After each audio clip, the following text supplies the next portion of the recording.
Okay, well, we'll start now. My name is Grace. I am the Washington State Department of Veterans Affairs Wellness Committee Chair, and I am so grateful for Jackie for coming here. She is a workforce health consultant at Kaiser Permanente. And thank you, Jackie, for being willing to lead this lunch and learn where we are talking about empowering your well-being, obviously, as the title says, and giving us actionable strategies to strengthen our mental health and well-being. And so I'm just going to turn the time over to Jackie and let her take over. Thank you so much for being here, everyone. Wonderful. Thank you so much for the warm welcome and good afternoon, everyone. This is your lunch hour, so thank you so much for joining us. This is intended to be for you. So grab your water, grab your snacks, grab your lunch, and we will dive into empowering your well-being. As I said, my name is Jackie Vizzare. I'm one of the workforce health consultants here at Kaiser Permanente in Washington. And in my role, I provide consultation to support employers and really creating a holistic approach around supporting health and well-being within the workplace. My background resides in strategic program design within health engagement, along with looking at wellness initiatives and programs with an emphasis on preventative health. So I'm so thrilled to be able to talk to you all about mental health and well-being this afternoon. I'll be using the chat to engage the audience. I don't know if folks can come off mute or not. And then we'll also be leaving time for questions. So as questions come through, feel free to pop them in the chat or hold on to those as we get to Q&A toward the end of the presentation. So what can you expect from today's Lunch and Learn? So this is our agenda. It is obviously May, Mental Health Awareness Month, and it really brings a big opportunity to look at opportunities where can we reduce stigma and build everyday habits that support your overall mental health and well-being. So thrilled that you all have the opportunity to dive into this topic a little bit deeper. It really shows that you're creating a psychologically healthy workplace, supporting individuals, supporting each other collectively on this very topic. We're going to talk a little bit about workplace stress and mental health. This is very relevant, very real. Let's set the stage of what we're seeing across the nation and understand that, we are not alone in facing this. Then we'll talk a little bit about resilience. It's a word I'm sure many of you have heard. It's a big buzzword, but why is it important and what does it really mean? I'll then go into some practical strategies that can support your everyday mental health, starting with moments like right now. And then also practical strategies to support individuals around you as well. And we'll go through some resources that are available to Kaiser Permanente members, but also non-KP members as well. So opportunity to lean in and support you with a variety of different health and wellness resources. And with that, I want to first go ahead and center ourselves and do a little mindfulness activity. So I invite you, this is called Leaves on a Stream. So go ahead and sit comfortably in a position or stand comfortably in a position and go ahead and begin to close your eyes and lower your gaze. You're going to begin to visualize yourself sitting beside a gently flowing stream. And on that stream, there's leaves that are floating by along the surface of the water. And for the next few minutes, you're going to take each thought that enters your mind and place it on a leaf, and then watch that thought float by. Do this with each thought, whether neutral, painful, pleasurable, anxious, joyous, enthusiastic thoughts, whatever it may be that comes to mind, place each thought on a leaf and watch it float by.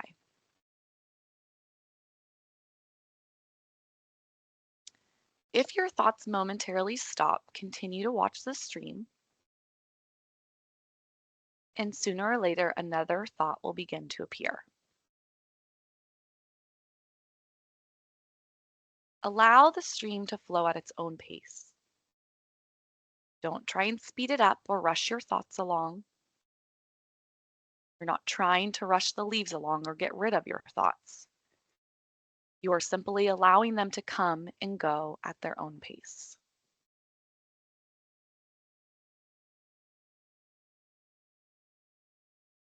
Now, if your mind says this feels weird or I'm bored or this feels dumb, place those thoughts simply on a leaf. Label it, recognize it, put it on a leaf, and let it float by.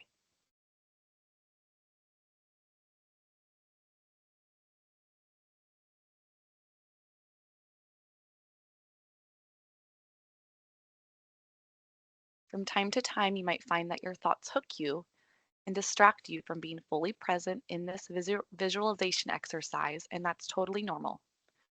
As soon as you realize that, become sidetracked, just gently bring your attention back to this exercise, placing each thought on a leaf and watching it float by.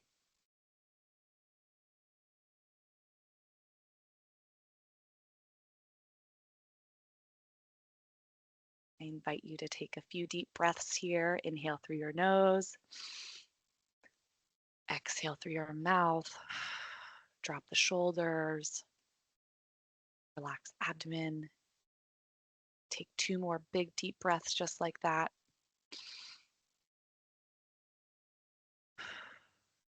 And 1 more.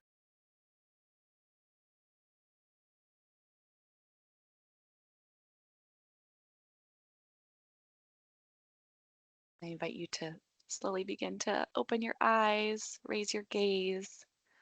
Hopefully that was helpful. I think we have so many thoughts, and sometimes practicing that visualization exercise is such a helpful tool in the moment to just label what you're feeling and thinking and let it float along. And with that, I also want to share our mental health tips calendar. I will be sharing a copy of this presentation along with some of the resources I'm highlighting, this one being one of them. But this is a fun calendar. Print it off, put it on your desk, put it by your computer, and go ahead and invite yourself and colleagues to join in on these little tips and exercises. Today is May 13th, and so I invite you to doodle, draw, or color instead of reaching for your phone. So in moments when you find yourself wanting to reach your phone, scroll, or look at something, grab a piece of paper, grab a pen, and maybe just doodle a picture here and there and see how many doodles you might end up with a day. So these are just little moments to practice and support your mental health and well-being. Add in comments, feedback in the chat. I love to hear from everyone joining us today as well. Okay, so with that, we are going to go ahead and get into workplace stress and mental health. So mental health is certainly a business imperative that we're all taking on together. It continues to be top of mind for both employees and organizations. We know when we support our mental health and well-being, we're going to be more productive. We're going to show up more compassionately. We're going to be being a part of a more inclusive work environment. It also helps certainly break down the stigma associated with mental health illnesses, and it really encourages an opening up conversations and looking how we can support employees and one another that might be seeking help. And so at a time when the need for mental health services is certainly on the rise, we know organizations play such a critical role in supporting the health and well-being of each other, our colleagues. And so by offering this session today is such a great example, as I mentioned earlier, of really creating that psychologically healthy workplace. So I really give you all kudos for that. And by providing full spectrum of different mental health resources that folks can leverage is going to improve individuals' overall quality of life, right? You're going to reduce absenteeism, you're going to reduce turnover, you're going to see increase in productivity, higher retention, etc. So there's certainly a business imperative that we all have ownership as the employee and or the employer. With that, I want to just recognize that, how we experience stress is real and we are not alone. Mental health is certainly one of the country's most pressing public health issues right now, and a top workforce wellness concern for all. We know that 1 in 5 Americans is currently living with a mental health condition. We also know that 3 of 4 employees have struggled with an issue that has affected their overall mental health. And when it comes to substance use, we know that 1 in 7 people are developing a substance use disorder, and 3 out of 4 people are living with a substance use disorder. So this is very real. And I just want to recognize that you're not alone.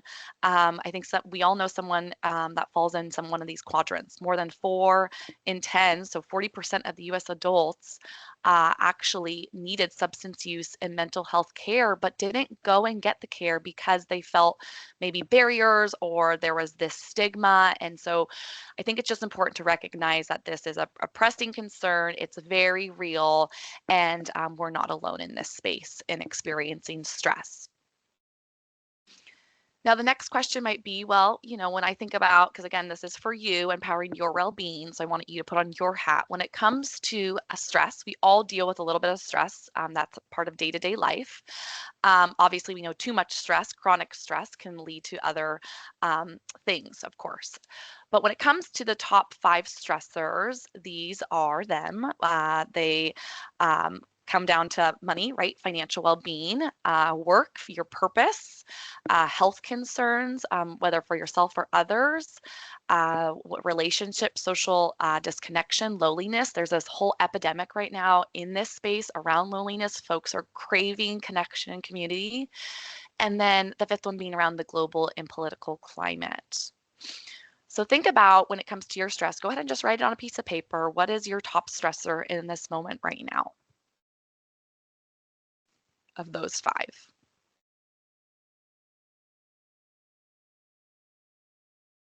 And kind of going back to that visualization exercise, labeling, saying things out loud, placing it on a leaf or placing it on the paper really helps us understand, what it might be, labeling it, and then we can talk a little bit about how we experience it.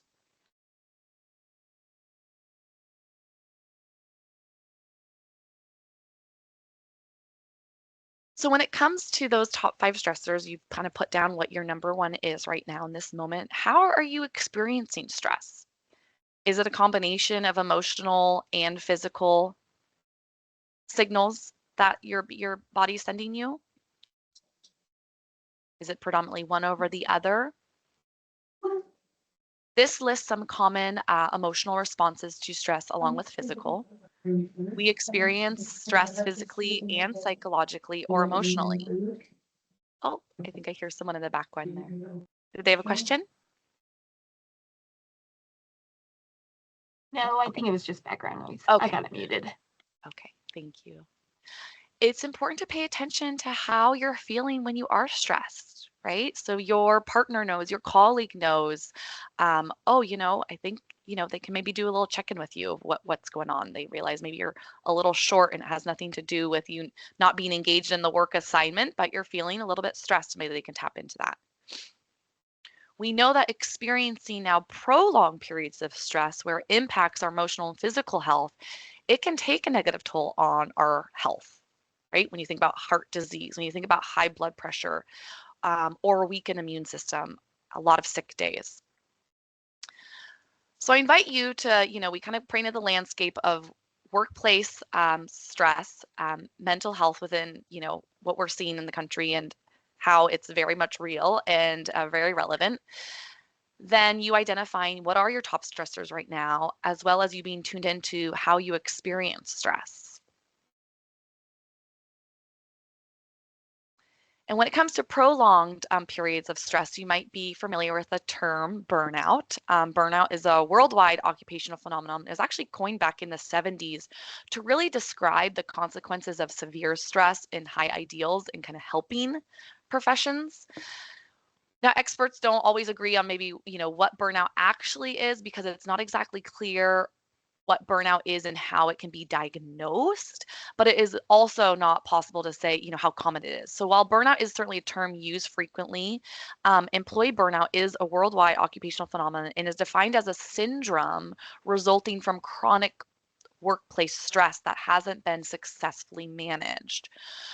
Things that might be characterized fall into maybe seeing low energy or exhaustion, maybe negative or cynical feelings about one's job, alienation from activities, lower productivity, reduced performance. We all know someone that has been in this space. It's important to note that burnout, while it's not classified as maybe a medical condition, it certainly affects our mental and physical health of our employees across all industries and roles. And this is different from, saying you have had a bad week or maybe just a few stressful days. Burnout is really a consistent, prolonged state of being. And we know that 83% of employees feel emotionally drained by their job and show early signs of burnout. 67% of employees have experienced burnout. So it's very much real.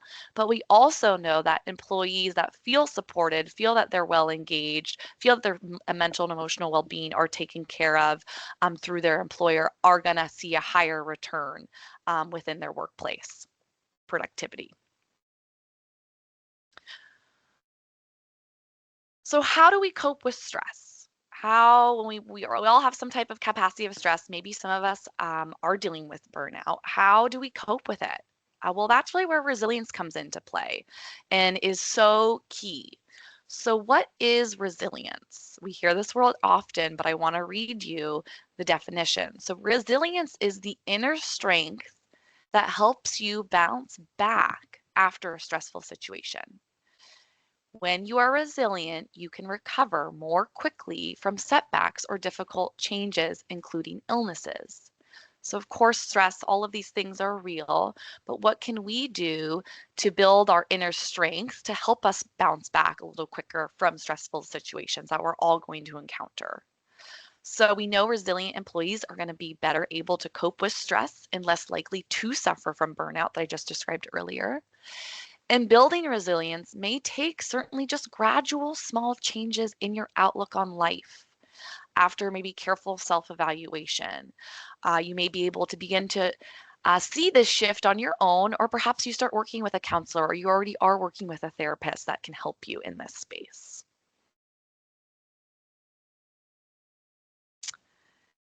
There are little steps, gradual steps that help us connect with our resilience. We're, of course, all born with some type of resilience, but everyone's level is going to be different. And that's going to be shaped and formed by things such as our genetics, our social upbringing, our backgrounds, our economics, etc.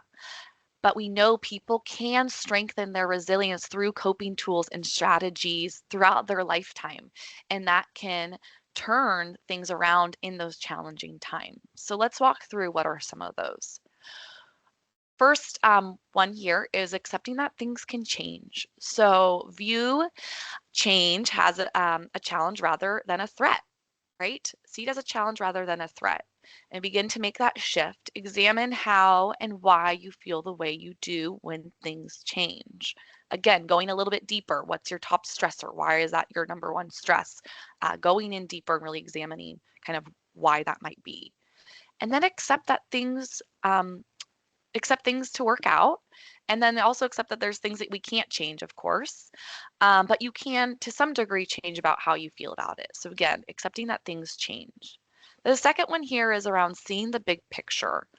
Difficult experiences can teach you about yourself. You know, when you look at things slightly different and you look for things to learn, along with kind of changing that things can change, but then also changing your perception, look to the future and ask yourself how that stressful event maybe will help you. How often have we ever said that, had that framework? Third, kind of back to that connectivity piece, seek out people who make you feel better, not drain you, but lift you. Develop a strong support network. Build those relationships that are solid with loving family, friends, and colleagues, and neighbors and communities. Help them, but also let them help you. Fourth is to believe in yourself. So do things to gain self-confidence and build your self-esteem. For example, maybe list the things that you've achieved in your life. You know, we're 5 months into the year, which is hard to believe. It's May 13th, as I mentioned. What are things that you've achieved this year that make you feel proud? Maybe look at all the things that you've achieved. Look at aspects of a problem and begin to brainstorm solutions. So kind of start small and go broad. Lean into your friends for suggestions, your colleagues for suggestions. And then take good care of yourself. When was the last time you took some time for you? I'm very proud of you because you're all here today. But do things that you enjoy. Maybe it's to go see a movie. Maybe it's to go have a meal you've been craving. Know what's important to you and make that time for you. Relax your mind, your body through techniques such as deep breathing, guided imagery. You can certainly use videos, podcasts, books. There's so much out there, almost too much. I think we often get overwhelmed. But remember, back to the basics. Talk to yourself how you would want to talk to others. Talk about how you're feeling and how you want to manage your emotions. We're in such a fast-paced time. It's so easy to just be reactive, reactive, reactive, but to just press pause, be thankful for the good you see around you is very important. So I know a lot of this is, steps to what is resilience? How do we get reconnected? Resilience seems like, oh, I know these things, but how many of you have actually tapped into one of these five? These are the steps to really connect with your resilience. And so with that, I invite you to share with us what are some of your favorite activities to help you de-stress from day-to-day life.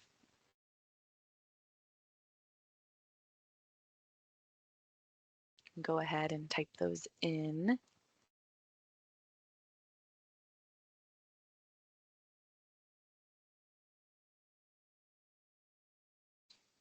Walking the dog, yes, being outside in nature, is so important. Working in the garden and in the gym, going to the gym, yard working, hiking. This time of year is just so great getting us outside, weeding, physical activity, hiking, gym, jiu-jitsu, walking. Great. Lots of walking. It's just taking a break from your day, getting some fresh air. Playing card games with my son. Oh, I love that.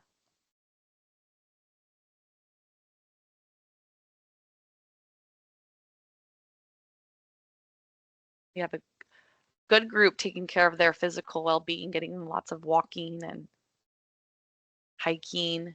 We know there's a high correlation between physical well-being and your mental health. It's so imperative. Well, thanks for sharing those. Next, let's talk a little bit about stress, tips for managing stress, excuse me. And especially how we manage stress through times of change. When things are changing in your environment, in our world, in our day-to-day lives, how can you stay grounded while being kind and understanding to yourself? Just small acts of self-care in your day-to-day life can have a huge impact. We talked a little bit about self-care, and we know that taking the time to do things that help you live well and improve both your physical and mental health well-being is going to have a huge, huge return. And by prioritizing your well-being and recharging will really recharge you daily, right? By prioritizing your well-being. Self-care can be physical, emotional, mental, social, or combination of all of those activities. Exercise, many of you alluded to this a moment ago in the chat, but exercise is a big way of how you de-stress. Regular physical activity can certainly improve your mood, energy. There's a lot of evidence behind this, and lowering that cortisol, boosting the oxytocin, and start with something that you like. And it doesn't have to be huge. CDC throws out the guidelines of 150 minutes a week. But that feels so big. I mean, just doing 5-10 minutes a day. Everyone's trying to get to 10,000 steps. I mean, find what works for you and for you to be successful. How about sleep? How many of you got 8 hours of sleep last night? 8, 9 hours. How many of you got 7? How about 6 or 5? Sleep is so important. That's how we can rest our minds, our body. But often we're not getting 7 to 8, 9 hours. I definitely did not last night. My kiddos had a rough night. But I try to get at least 7 hours of good sleep. And with that starts with a good wind down routine. How many of you have a wind down routine in place to turn off thoughts and reactive moments, but really just settle your mind and body?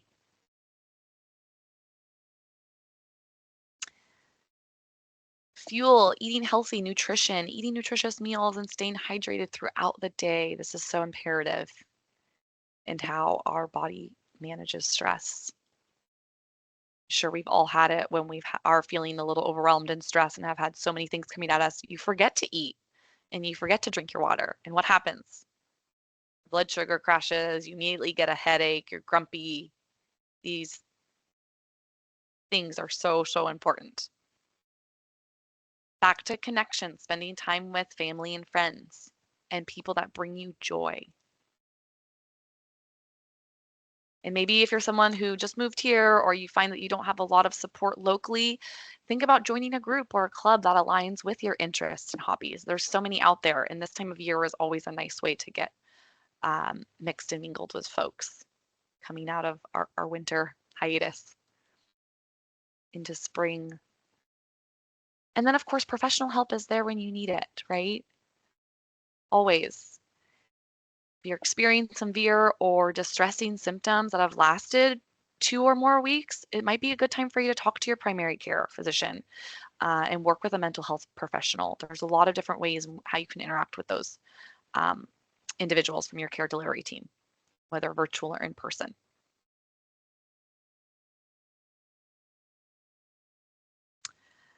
Now in real time, I want to go through some strategies for in the moment when you are feeling overwhelmed. How many of you have heard about the stop practice? When something comes at you, how often are you quickly just to react to what you've heard? Well, next time something comes at you and you feel like that fight or flight reaction, I invite you to stop and walk through the acronym. So you're going to stop. S stands for stop. So take a pause, take a deep breath, observe how you're feeling, what you're thinking, and then proceed. And you'll find that you'll have a very different reaction going through a 3 to 10-second stop sign, if you will, with yourself than just reacting right off from the jump.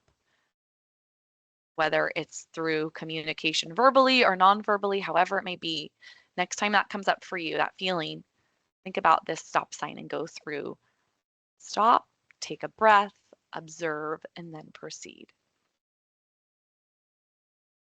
This is, obvious one. I think we all think, oh yeah, of course we're going to take breaks in our day, but make sure you really are, even if it's that 30 to 90 seconds. Sometimes we have those back to back to backs. I invite you to walk away, do some stretching, go get a glass of water, whatever it may be, and take some deep breaths along the way. A lot of you mentioned hiking and getting outside. Awe is so important, getting for our well-being and boost the oxytocin. So make sure you get out and get that fresh air. Labeling our emotions there's a lot of science and power behind that as well, by stating them out loud, how you're feeling. Clear boundaries. How many of you are good at this? Establishing clear boundaries, walking away, or letting someone know, I'll get back to you on that versus just having a reactive answer to something you were being asked.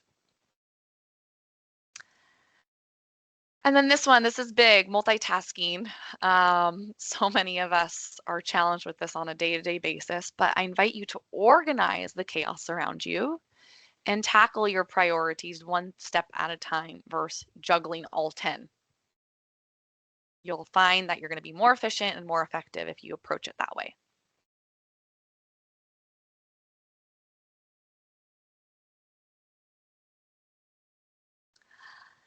Practicing gratitude is so good for the soul. It's so important. And I want to remind you again that while we're all feeling stressed and anxious in times, it's okay, and not only okay, but necessary for you to find some joy and gratitude in your day-to-day lives.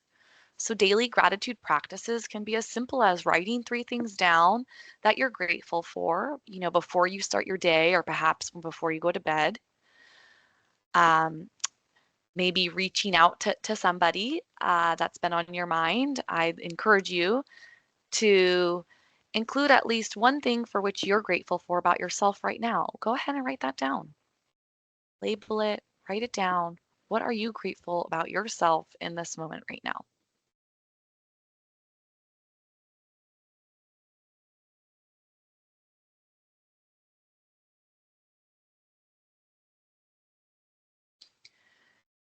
So what resources are in place to support your well-being?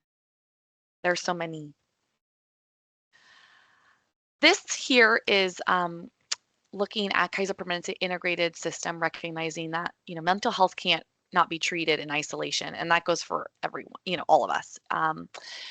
You really need a holistic approach when you think about your mental and emotional and physical well-being. And you can see that in a lot of what we've just discussed.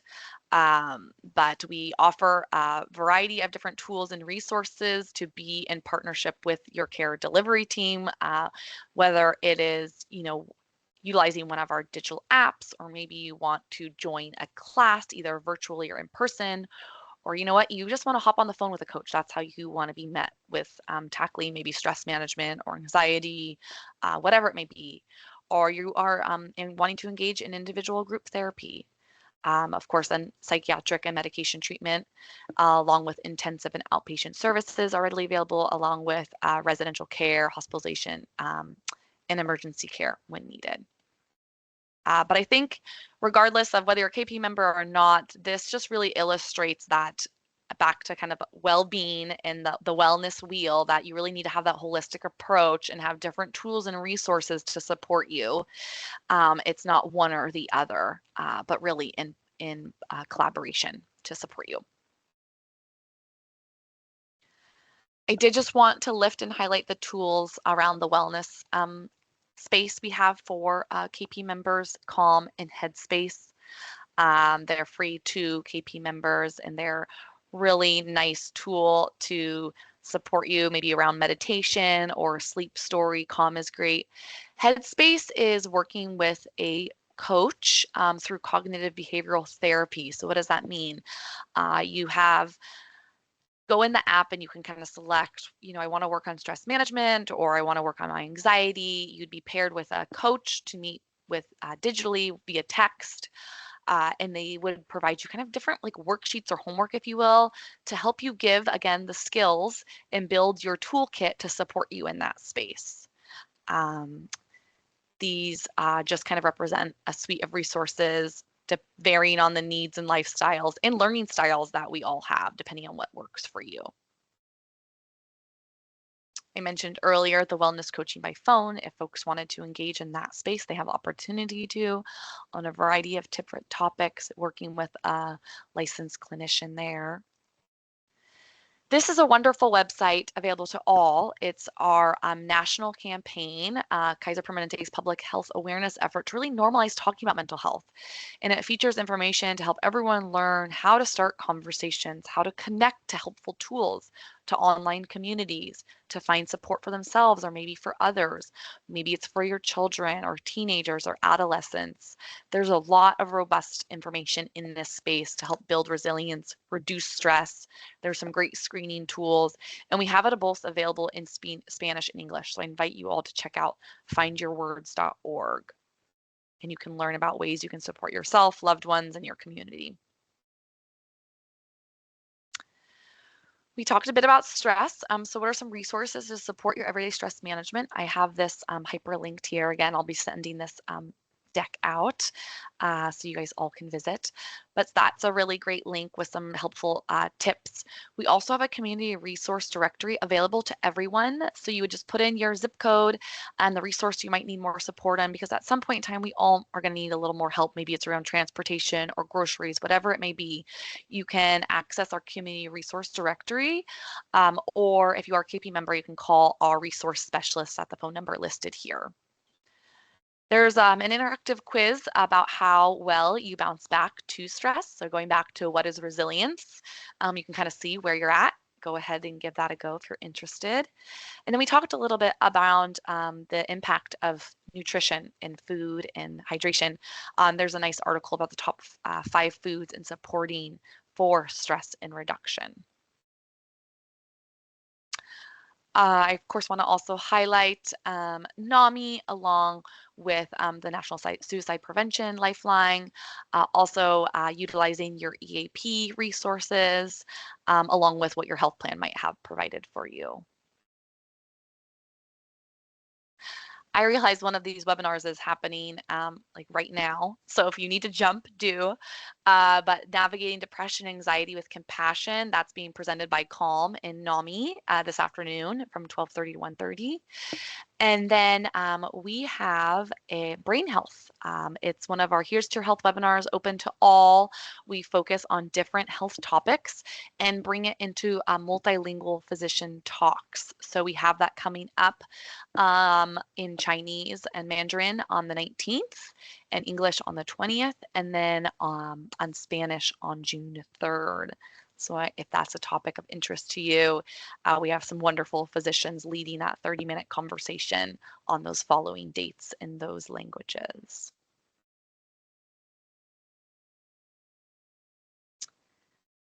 And so with that, I want you all to take a nice 3 big deep breaths for me. And 2 more. And last one. And I just want to close out with Brene Brown's quote, which is, talk to yourself like you would to someone you love. Talk to yourself like you would to someone you love. And so with that, I'd love to hear in the chat, maybe what is one thing you might be walking away with after today's little lunch and learn presentation around empowering your well-being. Is there a tip or a strategy or resource that you find helpful in supporting your overall well-being today? Go ahead and drop those in. And then if there's questions, feel free to put those in the chat as well.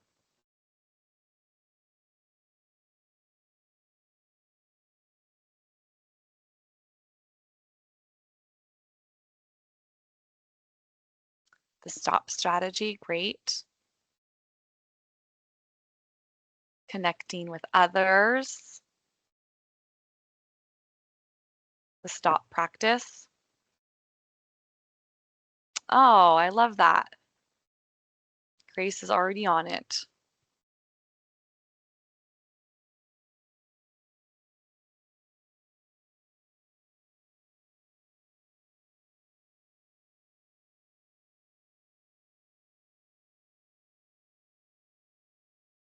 Connecting with others. Yes, folks are craving this.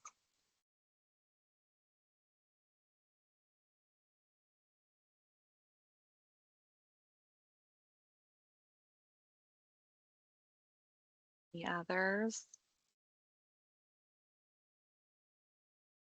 Amazing. You stopped your work and attended this webinar without feeling guilty.